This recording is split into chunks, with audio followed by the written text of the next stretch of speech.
I noticed it was snowing, which reminded me of actually a story I wanted to tell you guys, which actually I feel really embodies the spirit of what we're trying to do. I'm not loud enough? Right, so if you remember a few weeks back, it snowed like in the middle of the day. It was like 4 o'clock and it just started pouring. So I was coming back from class on I-90. There was like no lanes visible on the highway. but everyone was driving correctly, which really reinforced my belief that people working in good faith together will appropriately self-organize. These were people from different backgrounds, different creeds, and they all came together and did things safely, which is kind of what we're doing here, right? I'm sure everyone here is a little different, but we come together and we celebrate that diversity in Sunday Assembly, in this sort of non-religious community, but all the community without any of the weird religion stuff. So I'd like to welcome you all to this specific assembly. We have a lot of fun today. We have a reading by board member Jim Schneider. We have a Why Sunday Assembly by Ms. Perlman.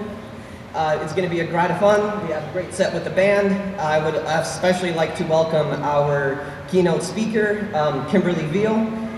It'll be a lot of fun. Thank you very much for coming. Oh, one more thing. There will be Sloppy Joes afterwards, and both veggie and meat eating options.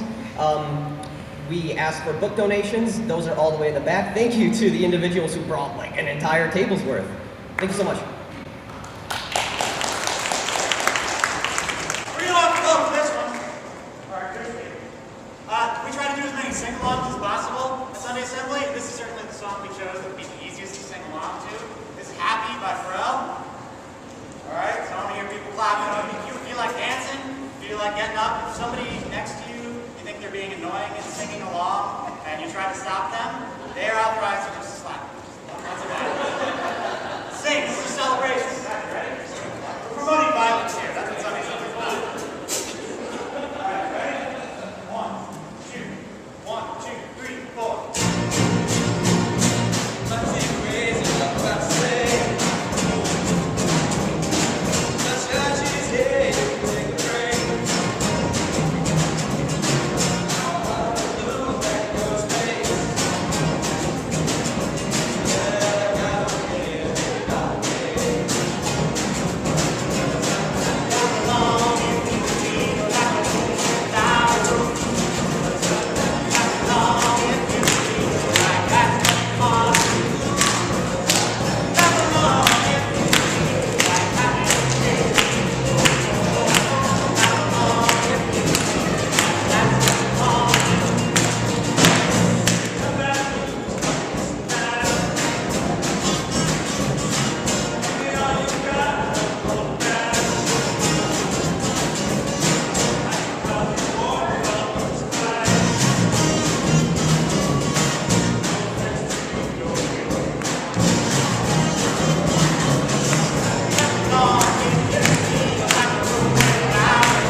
So, it's time for our first reading.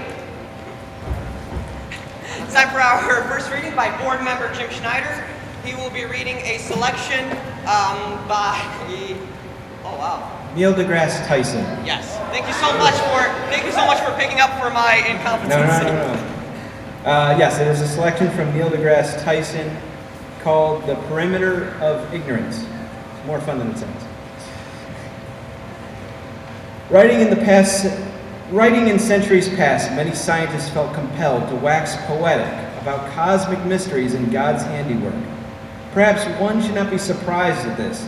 Most scientists back then, as well as many scientists today, identify themselves as spiritually devout. But a careful reading of older texts, particularly those concerned with the universe itself, shows that the author invokes divinity only when they reach the boundaries of their understanding. They appeal to a higher power only when staring into the ocean of their own ignorance.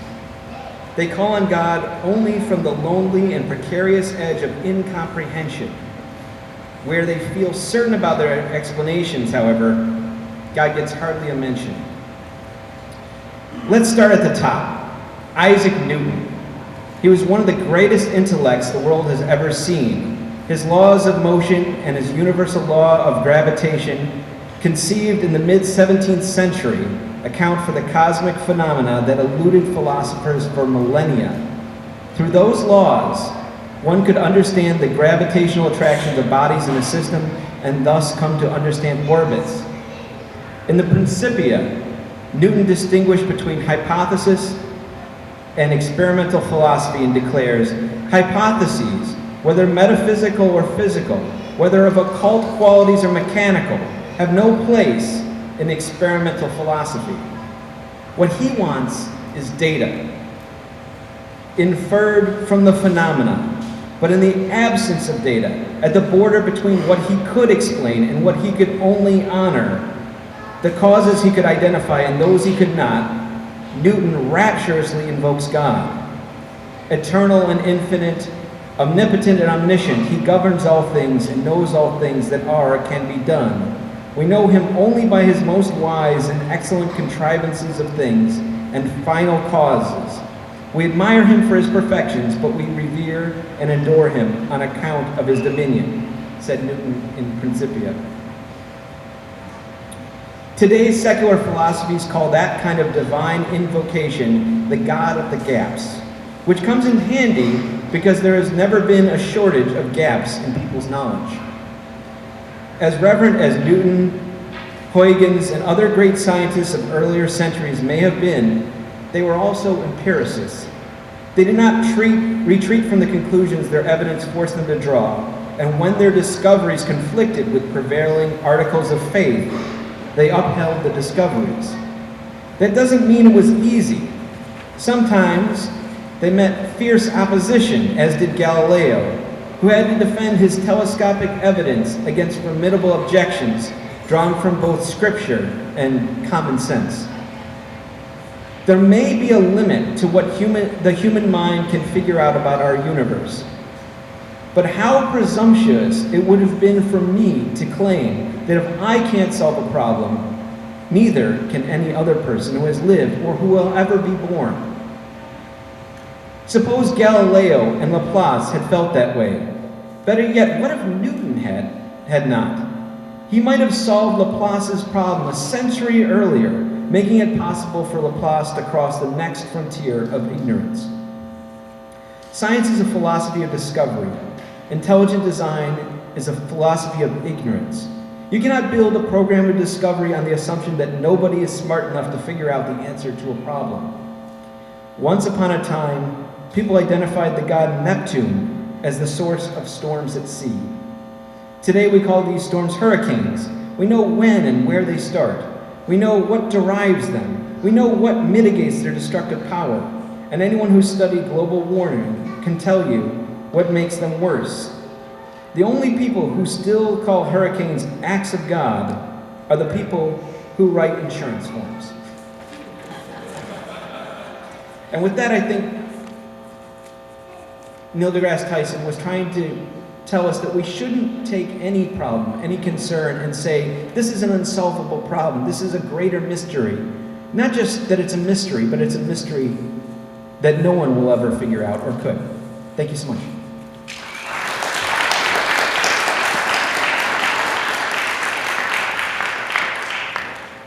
Thank you so much for that, Neil. I love Neil deGrasse Tyson. Anytime I hear Neil deGrasse Tyson, I get so excited. Our next speaker will do something we do at every single service, is to take a time to figure out, well, why are we doing this? Why is Sunday assembly so important? So we have Judith Perlman, who will read to us why she thinks, why Sunday assembly.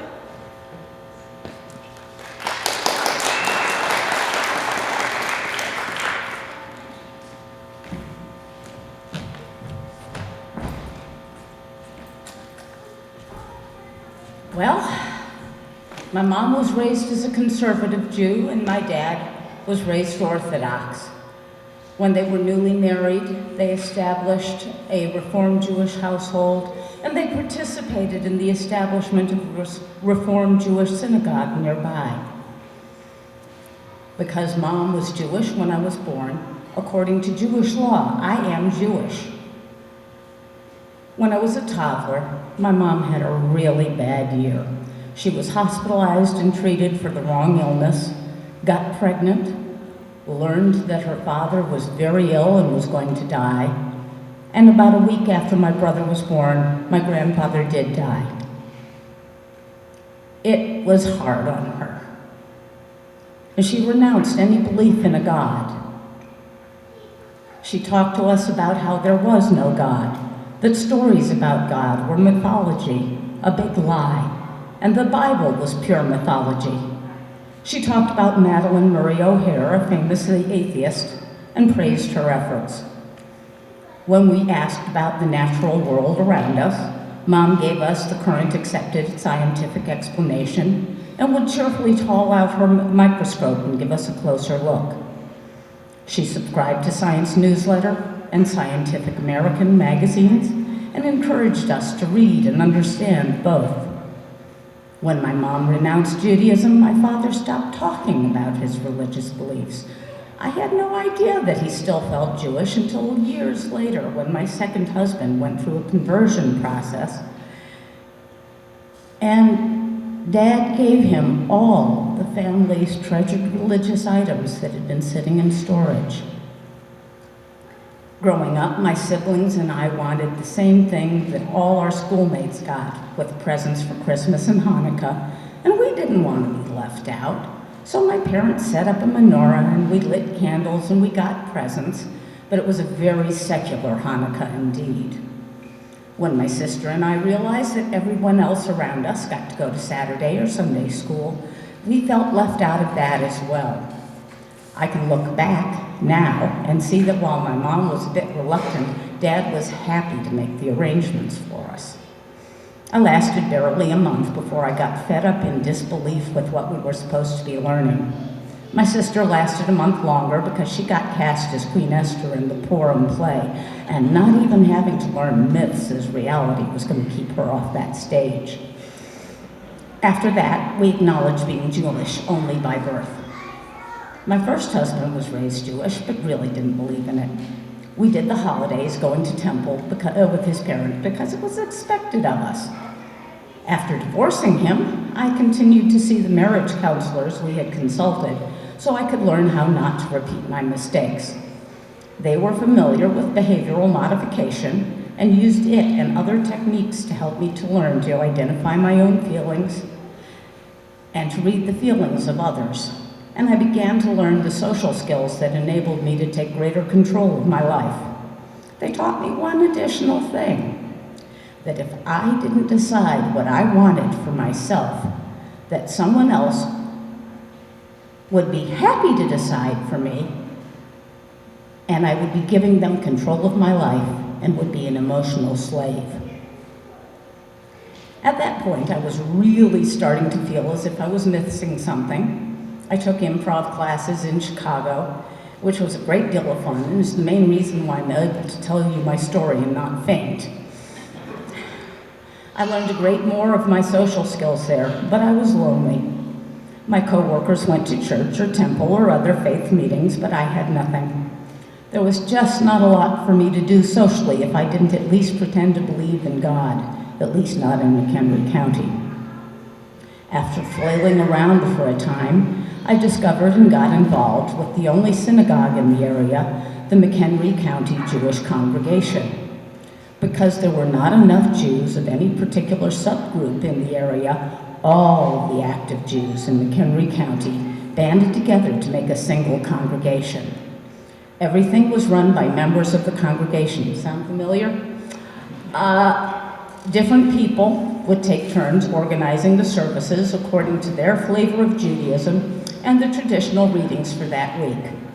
If someone didn't agree with the particular reading or an opinion that was being expressed, they would duck out into the lobby of the former school we rented and keep an ear out. When the stuff that wasn't right according to their particular beliefs was over, they ducked back in, and others ducked out. People would duck in, duck out, back and forth, and it was both funny and beautiful to experience all the different flavors of Judaism in one spot. I really enjoyed attending the meetings there, and I learned more about being a Jew, including that there were humanistic Jews, many of whom, like me, didn't believe in God. Then I got laid off my job. While I hunted for a new one, my grandmother died.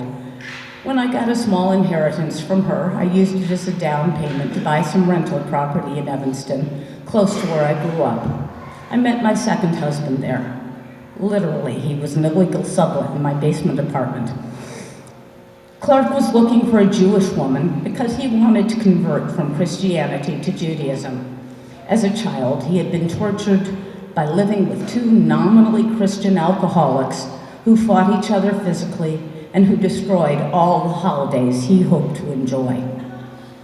I went to conversion classes with Clark, and I learned prayers that I'd never learned before and more about my heritage. I went to temple with Clark. I did all these different things to get ready for a Jewish wedding, and I did not believe in God. And I was okay with that. I had connected the dots emotionally with what the therapists had told me about letting someone else control me. I would not let someone else control me in the name of their God by ever allowing myself to believe in a being more powerful than me. Clark would talk about the afterlife and being together. I would verbally agree that it would be wonderful, but I said nothing about not believing in it. It was clear to me that he needed to believe in an afterlife and where it would all be wonderful. Since there was very little negative about him, I didn't let it bother me. We were good for each other and very much in love. Together we had much joy and survived much tragedy. He had his belief in a God to comfort him, and I had my self-knowledge that there was no such thing as a God which comforted me. As my father kept quiet about his belief in God to keep peace in the family, I kept quiet about my belief in the absence of a God for the same purpose. During my husband's final illness, he spoke about how wonderful it would be to be with the relatives we had lost. I agreed out loud that it would be wonderful indeed. For his sake, I hope there is something, but for me, all our extended family will live on in the memories which I record for our family yet to come. About a year after Clark died, I read a Facebook post about Sunday Assembly. I was really excited. I could have what I liked about temple or church without the hooey about a God. I used my excitement about the upcoming event to come out of the closet as an atheist at work. Let me tell you about working for the state of Illinois. There are a lot of really devout, proselytizing Christians working there. Many times over the years, I have had to explain to someone that they could not use their state-provided outgoing voicemail message as a part of their ministry to convert the rest of the world. Several times over this past year, someone has asked me about my atheism, wanting me to reconsider. I tell them I was raised atheist and I'm just returning to my roots. I'm done with reconsidering. I'm working to make Sunday Assembly my emotional home.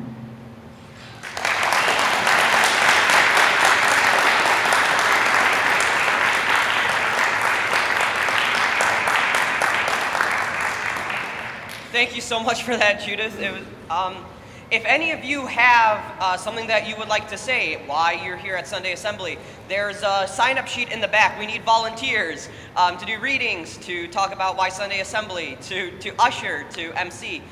If you would like to do that, sign-up sheets are in the back. With that, I would like to call up the band. We have another song to play for you guys.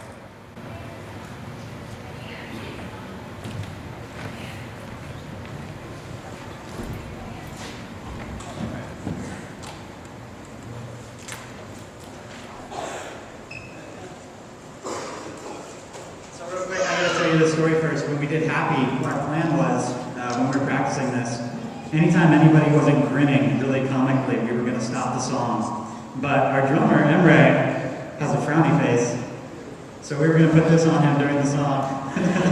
But we forgot. Let's go for it.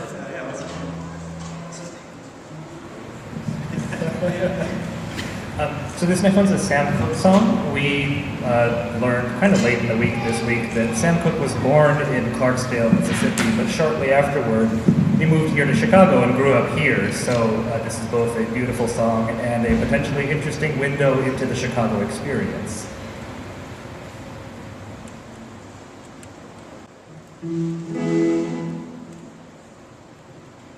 I was born in the river, in a little town,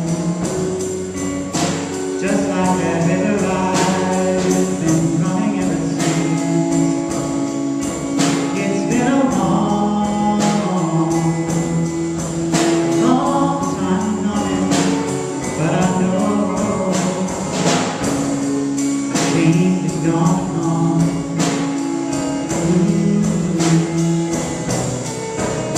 It's been too hard living, but I'm afraid to die. I don't know what's up there on the sky. It's been a long time coming, but I know a change gonna come. Oh yes it will. I go to the movie and I go downtown. Somebody keeps telling me, don't you hang around. It's been a long time coming, but I know a change is gonna come. Oh yes it will.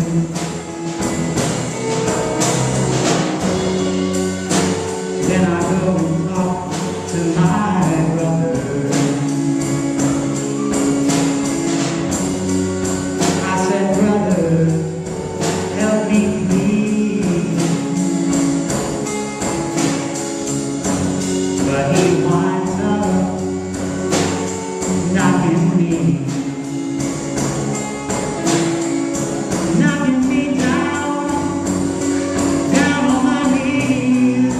Oh, there was times when I thought I wouldn't last for long, but now I think I'm able to carry on. It's been a long time coming, but I know a change is gonna come. Oh yeah it will. I said a change is gonna come.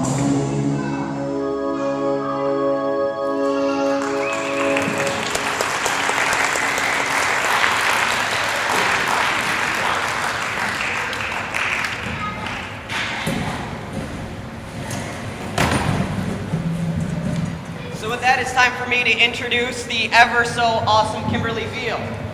She is this month's speaker and is the executive director of Black Skeptics of Chicago and an informational technology professional and trainer.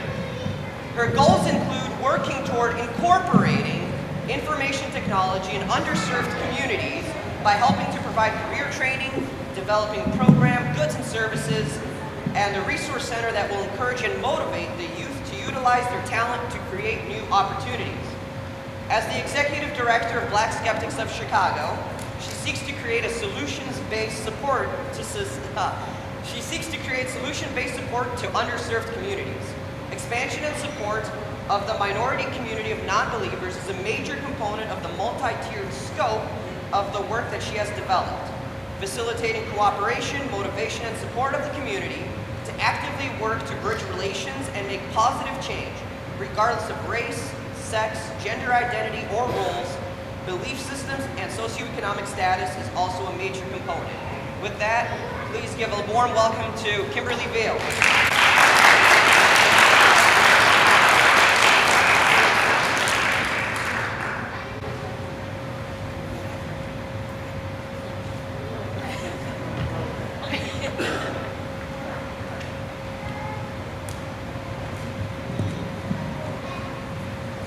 Well, can you hear me? Okay. Good morning, everybody. And I would like to thank Sunday Assembly for extending an invitation to me to come and revel in your presence today. I am, truly honored to be here today, and I'm just looking forward to. Okay, is this better? There you go. I'm looking forward to seeing what happens in the secular community because, today I wanted to talk about organic. I wanted to talk about organic movements. All right. There you go. I wanted to talk about organic movements, and that's what I see with Sunday Assembly, as well as some other organizations that are coming up within the community. Another organization that is more grassroots is People of Color Beyond Faith, and I happen to be one of the founders of that particular project. It's all under Black Skeptics group, which is led by Dr. Segundo Hutchinson. And so we launched that October of 2013, I have to remember we're in 2015 now, and we had our first conference last year, and we were overwhelmed by the response and the attendance. It was quite diverse in nature. We talked about a number of different issues. We talked about LGBTQ issues and how some organizations of color are being basically shut out of getting some of the funding for some new programs within the communities to go out to educate people on HIV and give them the needs and the resources in order for them to be able to live a fruitful, productive life with the support system that they deserve. We had another panel, What Race Has to Do with This. And within that panel, we talked about different issues happening within, the community. Not only within the secular community, but the world itself. And so, we have these smaller organic movements coming around in the secular community. And what I love about this Sunday Assembly organization is we're tribal. People are tribal. We're used to being around other people. We enjoy being in groups for the most part. I came out of the church. And that is one of the things that I do personally miss. I miss being around other people with like minds. I miss being around some of the socialization. I remember we were talking one time on a podcast, and I was referring to, praise and worship, and, why don't we have secular choirs, only to be told that there is a secular choir in DC. And coming out here today, that song Happy, it used to not make me happy, but it made me happy today.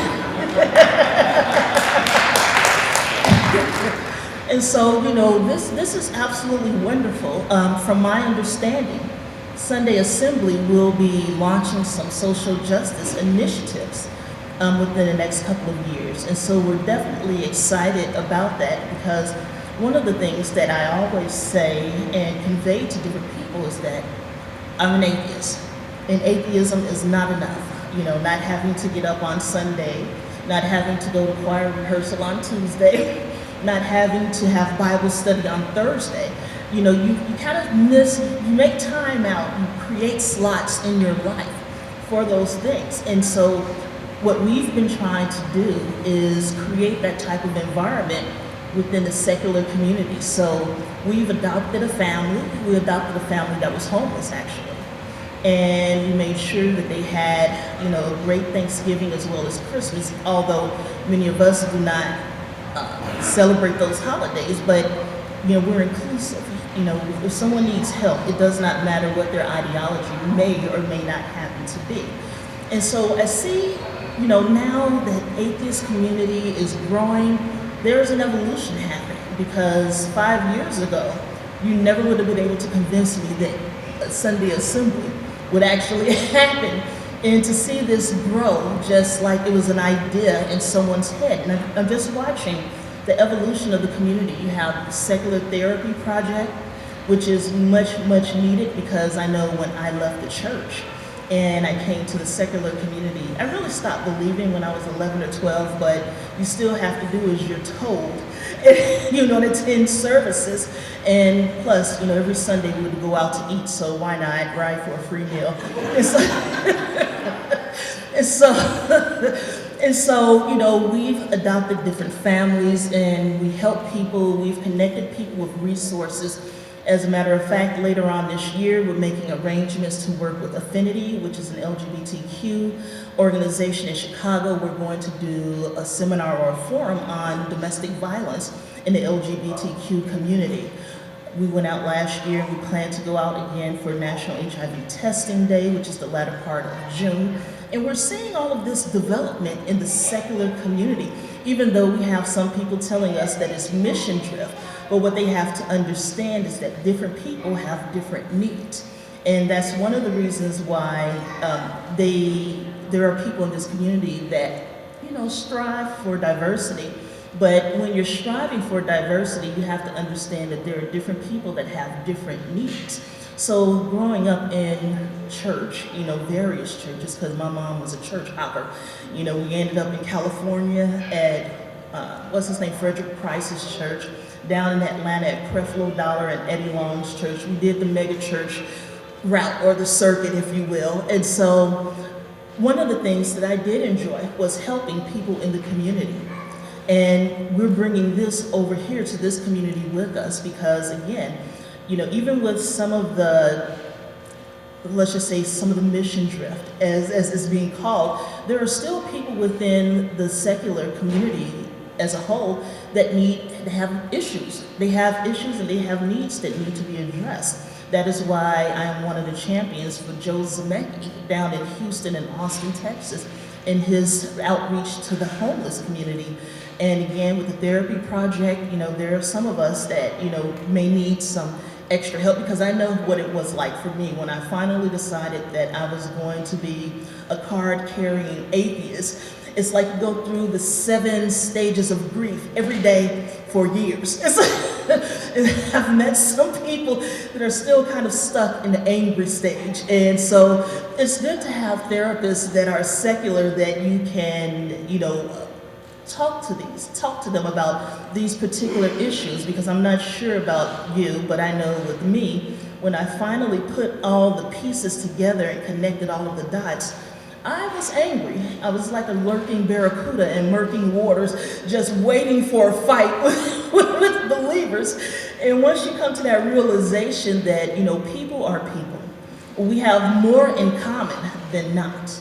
And those are the things that we need to understand. And there are people even within this community that need, you know, some outreach, they need support.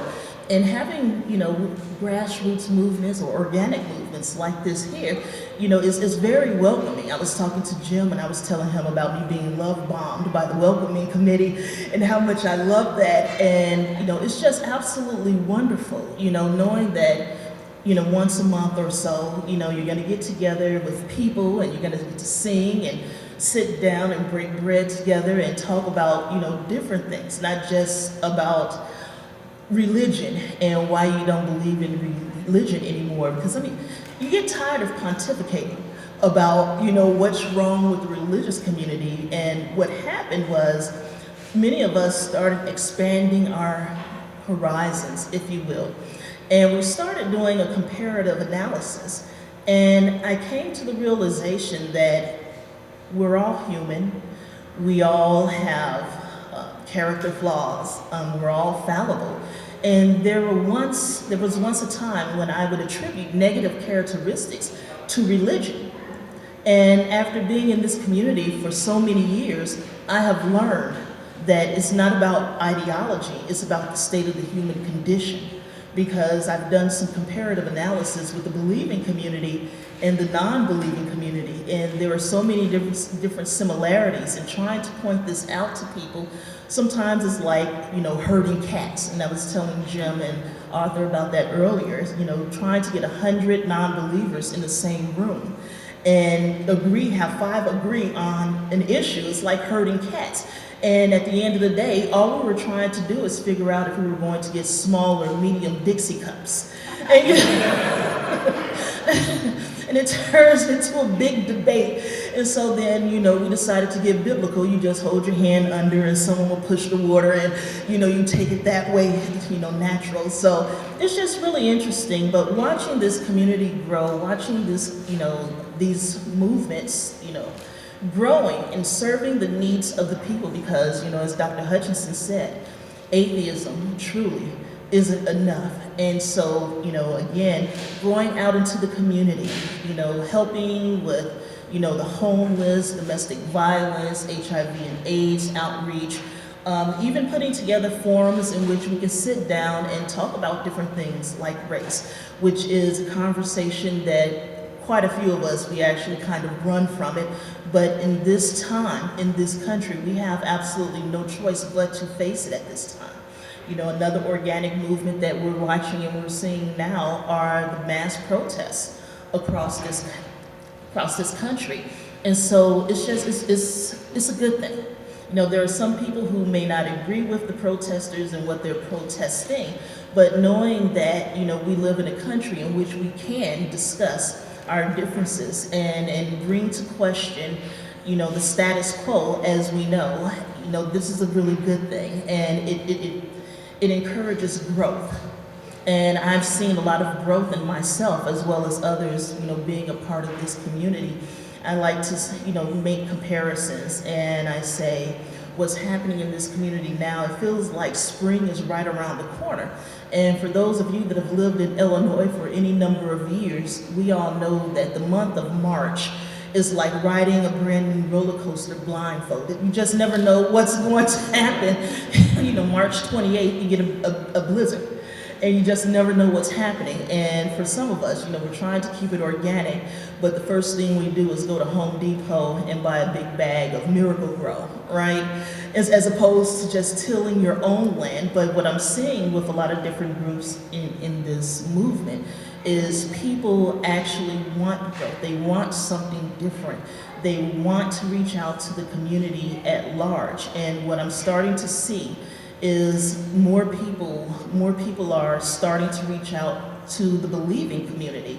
Because again, you know, atheism isn't enough. And while we won't be in the line, you know, with Westboro Baptist Church holding a sign, you know, we would be targeting liberal, progressive ministries in which we can go out and we can have tutoring programs, because they have an infrastructure that we have yet to build. And so when we're talking to different people and to different organizations throughout the secular community, when we try to explain why we believe in social justice and how we can facilitate using social justice as a bridge to the community at large, because especially in communities of color, you know, religion plays a big part. And there are quite a few people that I know personally who are non-believers, yet they go to church regularly. And the reason for that is they get discounts at the private school. The church offers daycare. Sometimes the check doesn't reach the end of the month, so you're short food. They can go there and get a couple of bags of food to make it, you know, they can go there and get assistance with light and heat. They believe that the church is a federal program, but, you know, they know that the church is like the focal point of many communities for goods and services that are much, much needed. And in order for us to really make a big impact in the community at large, we're going to have to find a different way to do things. And that's why I'm looking at this, and I'm just really, really happy about it. And this is what we're trying to convey to the community. Later on this year, I will be relocating to Los Angeles to work with Dr. Hutchinson directly. And yeah. And what we'll be doing is we're going to be organizing and putting things together for urban farming, you know, starting little, you know, gardens, urban gardens in the neighborhood. Again, I'm an IT professional. We have a number of other people working along with us, but putting together some training programs, working along with some of the larger organizations that I've been reaching out to, in order to help some of these young people, you know, develop skills that they need. In today's society, you know, it's either biological, it's information technology, or it's environmental. And so basically, we're trying to incorporate different fields that will help them to have a better future, to feel as though they do have a future. One example that I can show you here in Chicago is last year, they offered the children or the young people jobs over the summer. They were able to attain, financial means on their own. Crime went down.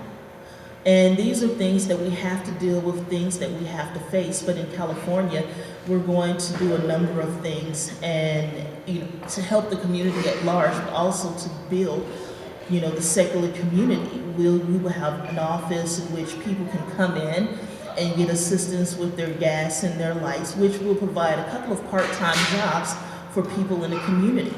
We hope to put together a co-op, a cooperative, in which people can purchase different shares in the cooperative, and they can come in and get their, needs met. So with the urban garden, we'll have things like lettuce and tomatoes and fresh, vegetables and herbs and things for people to purchase. We want to develop a relationship with, different organizations. There's one organization in California. She's a retired teacher, and I apologize, her name, I can't remember it now, but she used her entire retirement savings. She retired from teaching, used her entire savings, put together, went and bought an old school bus, and had it wired up for the internet. And she goes to different neighborhoods and allow people to use the facilities. And so this is how some people are able to access the internet, to have their resume updated, because in many economically and educationally disadvantaged neighborhoods, they don't have access to the internet. And what they do have access, because I remember when I lived in Woodlawn, everyone else had DSL and cable, and I was still using a modem because they didn't have the services available over there, and they're starting to open it up. But these are things that are needed in these communities in order for us to be able to move forward. And I've stated on several occasions, logic and reasoning, science, math, all of these are wonderful things. I definitely advocate for it. But if someone is hungry or they can't, be sure of how they're going to pay their rent this month, and they don't have the appropriate clothes needed in order to go to a job interview, they don't care anything about your science or math. They're just trying to live. And so we have to start, broadening our horizons and understanding and start working with people where they are, how they are, and building that up. And unfortunately, in this country, what I'm starting to see happening is a lot of conservatives are trying to take the responsibility of social safety nets and place it on the table of churches. And we all know that they are not equipped to be able to facilitate all of these different programs. And this is where I feel we come in, and this is part of that organic growth. If we are in the community and we plan to engage the community, we need to have something to offer the community other than toss your Bible in the trash. And because, again, you have to understand, different people have different mindsets, different reasons for, believing. That's one of the reasons why Barack Obama was able to make such, a big impact during his first election, hope and change. Those two words right there, that is pretty much what undergirds the church, and this is why he resonated with quite a few people, because he was offering hope for the future. He was offering changes that were going to be needed in order for us to reach social justice or racial parity or gender parity or what have you. He was talking to the whole person. And that is one thing that we have to learn how to do. We have to learn how to relate to people. We have to address their needs. We have to meet them where they are. And again, grow together, because this community, we are now in our infancy. I know atheism has been around for a while, but look at what's happening around us. Never have I, and I have to do some more reading, but I don't believe I've ever heard of a secular assembly of some sort in which we get together and we talk about different issues that are happening. Something is different this time.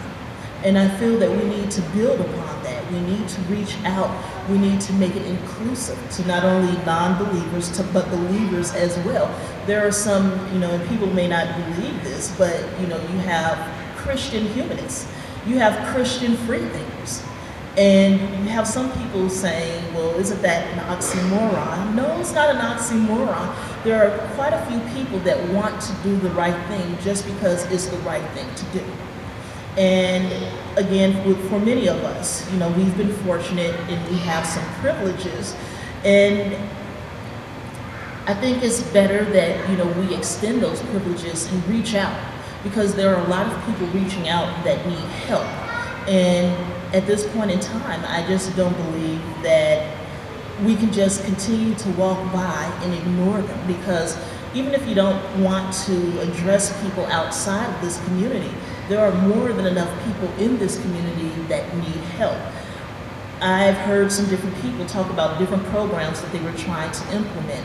You have people trying to implement a secular Kiva. I'm not sure if you all are familiar with Kiva, but Kiva is a program in which they offer small microloans to people for different, needs. They've given people microloans over in, third world, fourth world countries to purchase goats so that they can use the goats to get milk, and then later on slaughter some of the goats or breed the goats, and they repay that money back. You have people out here, again, like Joe Semecki, who's out here helping the homeless. And there are homeless people even within this community. And these are things that we're definitely going to need to address. And one of the things that I've noticed is that we have a strong libertarian, conservative Republican base in this community. And I feel that we need to work together.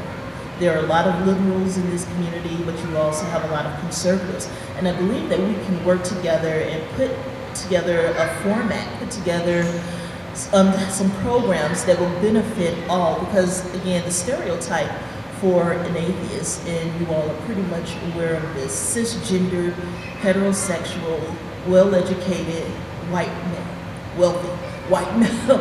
And looking at the community now, you have a variety of different people, and we have to address the needs. The stereotype is being shattered. Is absolutely being shattered. You're seeing more people of color come into the community, and sometimes our needs are different, and going back to hope and change. There are some people that hold on to religion or hold on to spirituality because that is the only thing that's, in many cases, keeping them sane. It's the only way that some of us can accept some of the disparities that we see in this country, because again, this is a wonderful country, and I'm honored to be an American.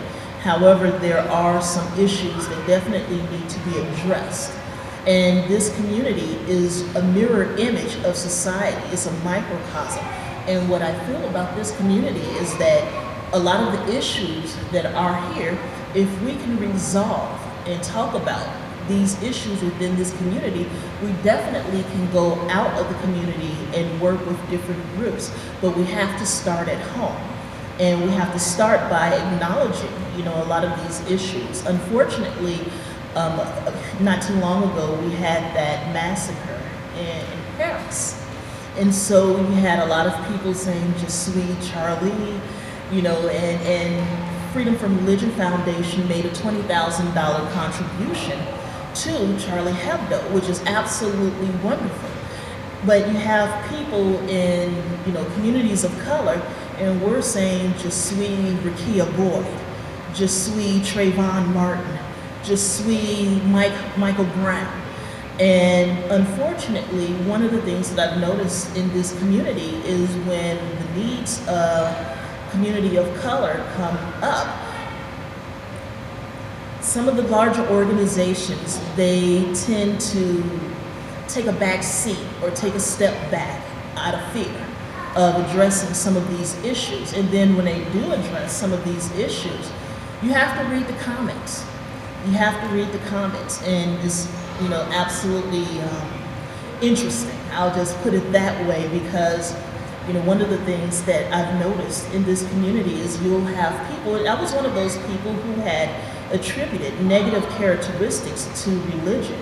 So we have people in this community who say they used to be racist, they used to be sexist, they used to be misogynist, but once they became non-believers, all of that went away. And we're trying to explain to them that these are characteristics of human beings. It doesn't have anything to do with any particular ideology. And there are issues that definitely need to be addressed. And so again, getting together and addressing these issues within this community, especially when it's still small. It's still small and we can address a lot of these issues, but there are people out here with real needs. So again, you don't have to be Michael Brown, you don't have to be Trayvon Martin, but what I'm asking you to do is to understand the underlying issues here. We're not necessarily out here protesting, for a particular individual. We're protesting the systemic and institutional policies that have been put in place that have created this wealth inequality, that have created this wealth gap, that has created economic and educational, disadvantages for specific groups of people.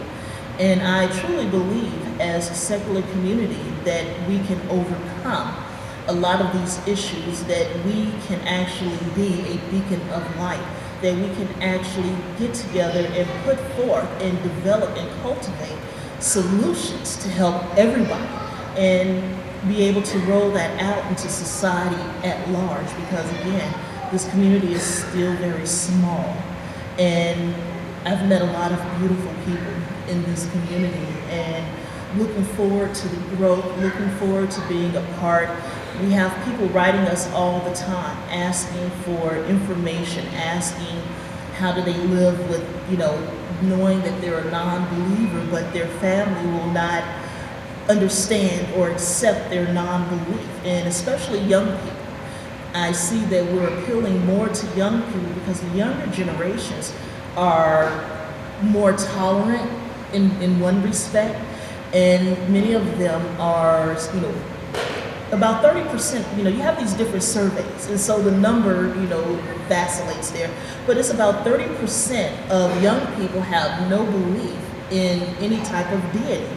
And so we need to recognize that, we need to understand that, we need to start putting together programs that will help these young people.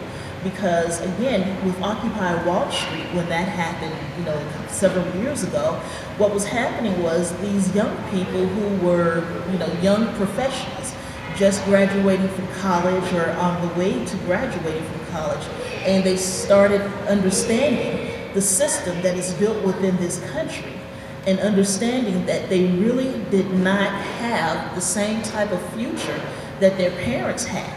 That a lot of the privileges and entitlements that were once, standard fare in this country, they were gone. And they're starting to dry up. And what I've seen from the growth of that movement is they're now buying old debt and discharging the debt. They're helping people to, to grow. They're working with people on how to build up their credit, how to go out and buy their first home, how to start up small businesses. They're supporting one another. And what a lot of people do not realize is that with this mass movement, this grassroots movement that's happening across this country now, that Occupy Wall Street has been working closely with a lot of these protesters, as well as some young anarchists. And these young anarchists are primarily wealthy young white males that have been out there and helping them to build a platform. So it's wonderful to see this growth, to see us all working together and coming to an understanding that if we can't help Dolores over here, who has 5 children, no job, no future, if she's not free, none of us are free. And working together to liberate ourselves of mindsets that are destructive, that are biased, if you will, and moving toward a better future. So that's why I'm loving different organizations and grassroots movements like this, because it seems as though it's actually starting to come to fruition. And again with Sunday Assembly, and with the information, and again coming out here today and enjoying myself, I definitely will make sure that the people within my network understand and know to come on out to these meetings, because this is absolutely wonderful. And seeing and meeting a lot of different people, a lot of different faces. One of the things, again, going back to social justice, is, from my understanding, Sunday Assembly is going to start addressing a lot of those needs. And with many people of color, these are some of the same issues that we want to address as well. So this definitely will assist you in, having diversity within your organization and within this movement. And it's something that we definitely be proud to be a part of. So saying all of that, what I'm saying to you is, it's just wonderful. It's definitely a privilege and an honor to be here today. I'm looking forward to the future. And again, you have wonderful programs like the Sunday Assembly. You have the Clergy Project for those of us that were in a ministry and trying to get a better grasp of our emotions, a better grasp of what we were feeling. And like when when Judith was up here telling her story about her growth, that is one of the things that I had to learn as well. Growing up, I would say that I was feeling sad or depressed, and I was always corrected and told, Christians do not get depressed. The joy of the Lord is your strength. And so as I became more affiliated and more inclined within this community, I started learning how to identify my emotions, because after a while, you don't know what you're feeling. And so you're told how you're feeling at the time. And that was one of the hardest things for me, was to be able to identify different emotions and accept the different emotions. And like I said earlier, going through the different stages of grief, bargaining, like, God, I'm on my way. I'm gonna go over here and join these people. I give you one more chance, turn the lights on and off just to let me know that you're here. And it never happened. And there are those of us that are still in this community that are, still grappling with what we've been told, that was real. And again, we have to address the whole person. We have to address everything that's happening out here, because what you see happening in society is also happening within this community as well. There are people that need help, on a variety, on a number of different levels, in a number of different areas of their life. And I feel that we as the secular community, we've been enlightened, we've evolved, we've done all of these wonderful, magnanimous things. I believe that it's time for us to reach out and to give back, not only within this community, but the community at large. So thank you.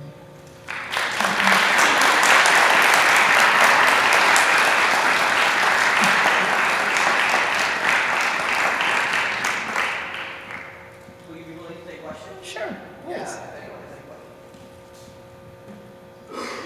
Sure. Jim? We talked a lot about giving, and actually one of the things that the board was talking about recently was what's a great niche that we can fill. Maybe some other communities, for whatever reason, wouldn't. Some kind of religious communities, the birthday programs, things that we do. I wonder your thoughts about areas where we can give, where maybe it's fallen through the cracks from other organizations that already exist. Excellent. That's a great question. And Dr. Hutchinson has the First in the Family Humanist Scholarship. And with that particular scholarship, what we do is we focus on children that have been marginalized and have fallen through the cracks. So these are LGBTQ children, homeless children, foster children, people that, kids that have been through the foster system. We've opened up the criteria for that. Now we are seeking young people who have been part of the judicial system, meaning if you received any type of drug charge, you are now ineligible for any type of financial aid for college. So we're offering them the scholarships as well, to kind of give them a boost, to kind of encourage them to keep moving forward, to be, a productive part of society. And so you have to, in my opinion, find different areas that are falling through the cracks, people that are falling through the cracks, needs that are not being addressed. And again, even within the secular community, being able to put together, an office and offer the federal programs like the light heat to help people with their light bill, with their gas bill, is coming from the federal government. But this is how we can reach out to the community, especially disadvantaged communities, and establish a presence. And for people to understand that, we're not over here trying to blab and grab, that we're actually coming back into the community and that we want to help people. So those are different things that you can do. You have the Center on Halstead, which is an LGBTQ center, and you can work with them on different programs that they have. You have other programs out here for economically and educationally disadvantaged youth and even some young adults. With the program that we have now, again, we adopted a family, and what we're going to do is try to get the young lady's car fixed this spring and also purchase the kids supplies for school and clothing for next year. And so, this is a family and we want to see them. The young lady, she's now in culinary school, and so we're encouraging her to turn things around in her life. And, sometimes all people need is a support system, to have a listening ear. As a matter of fact, we just helped a young lady most recently that was in a domestic violence situation, and because of the different connections that I have, throughout the city, we were able to get her and her children an apartment for them to start over while she goes through the process of being divorced, and she's going to ask for the marital home. But in the meantime, she needed finances, she needed help, and we were able to be there for her. So, working with, different organizations. I know when I moved to California, the majority of my furniture I'm going to donate to that particular organization to help people get a new lease on life. At least they'll have some things that they need.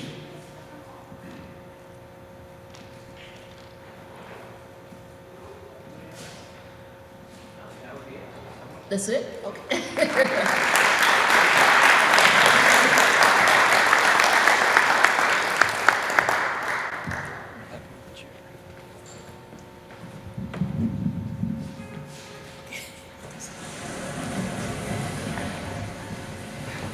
So thank you very much for coming. Sunday Assembly, as much as we would love it to be, is not specifically free. So what we're going to do is pass around, and if you can help us out with some finances, please do. We're actually going to have Benny come around and give you an update on the finances of Sunday Assembly. Okay, I'm going to try to not make this super boring. So I'm kind of the business manager for Sunday Assembly. I'm one of the board members. My name is Benny.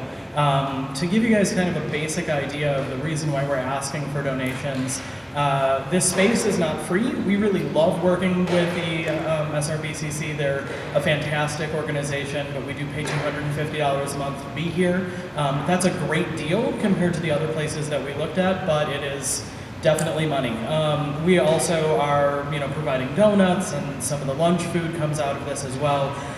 To be honest, we've had a lot of really generous members out in our community for a while now, and I want to thank those of you who have been making generous donations to us. Unfortunately, it hasn't been quite enough. We've been staying afloat on one very generous donation that we got at the end of the year last year, and that money is starting to run out. So we've got enough to run for 2 more months, but if donations don't pick up a little bit, we're going to be in a little bit of a situation. So that's why I'm coming to you to give you some sort of details about what we're spending this money on. I hope that you guys are feeling like you're getting something really beneficial from this community. And if you are, and if you can, chip us a couple of dollars, maybe a little bit more than you thought you were going to originally, that would really, really help us out.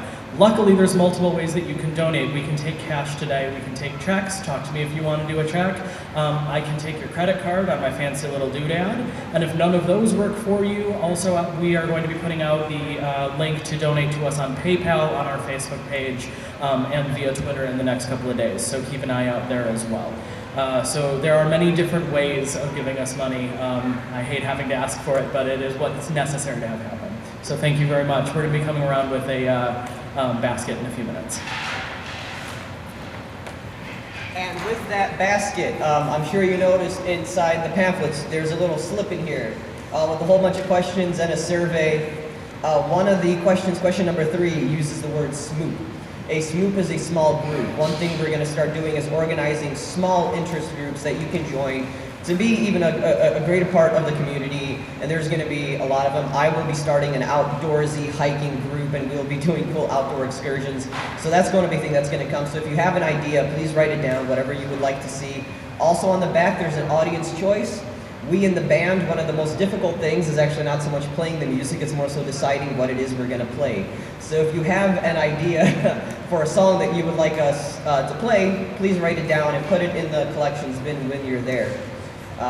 One thing we'd like to do is to just take a moment of silence to reflect on what we've heard today, and one of the things you get to reflect on is what song you get to want us to hear or to fill out the survey. So we're just going to take a short moment of silence.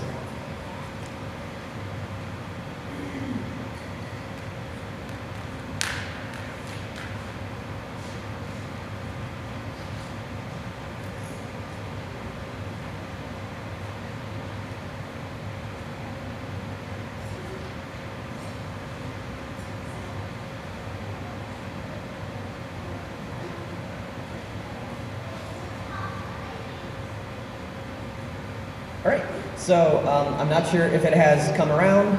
Benny's over there with the card slider, so if you can donate, please do. It would really help us to keep this entire thing afloat.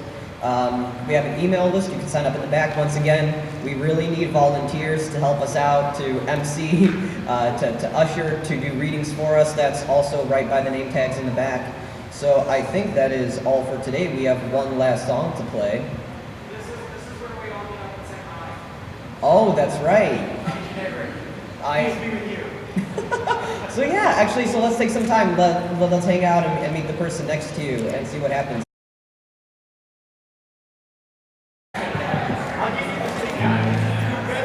All right, could everyone have a seat, please?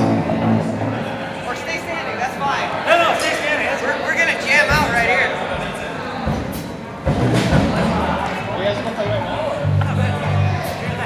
All right, I have one announcement to make. I might be interested in going to another volunteer day at the Greater Chicago Food Depository, and we've done that in the past. Can I get a raise of hands if you want to go sometime in March so that we can sign up for a kids' day so that children can go to? So raise your hands if you might be interested, or... Chicago Food Depository in March. Yes, I'm thinking about organizing a volunteer day to go to the Greater Chicago Food Depository sometime in March. It's going to be on a Saturday, and I'm trying to sign up for a day where we can bring our kids. So if you're interested, raise your hand, I'll count the number.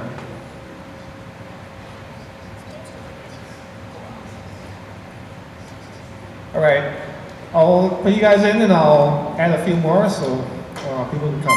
Thank you. You got more? Ooh, we have more announcements. I'm gonna raise the mic up a little bit.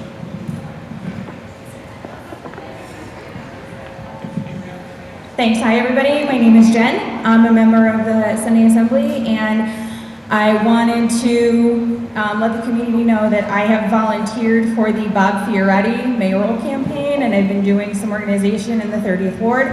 You don't have to live in the 30th Ward if you want to be involved in any door knocking or phone banking that we're doing. So if you want more information, come here, buddy. Come here. All right.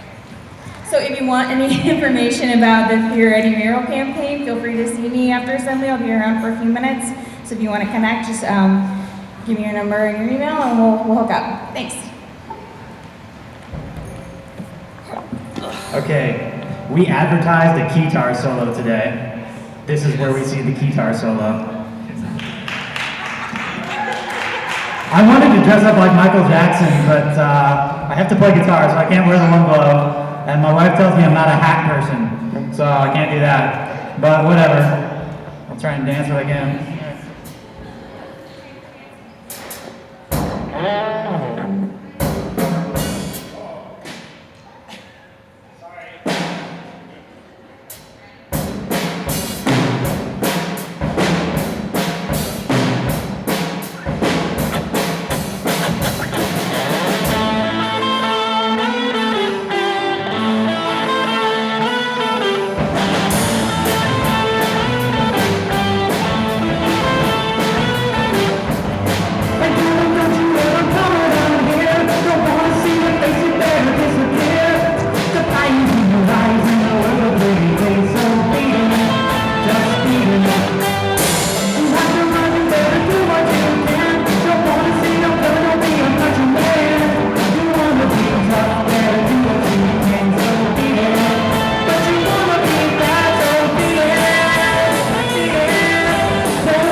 It's just some hum-noms. Yes, Lucky does. Hopefully I'll talk to you later.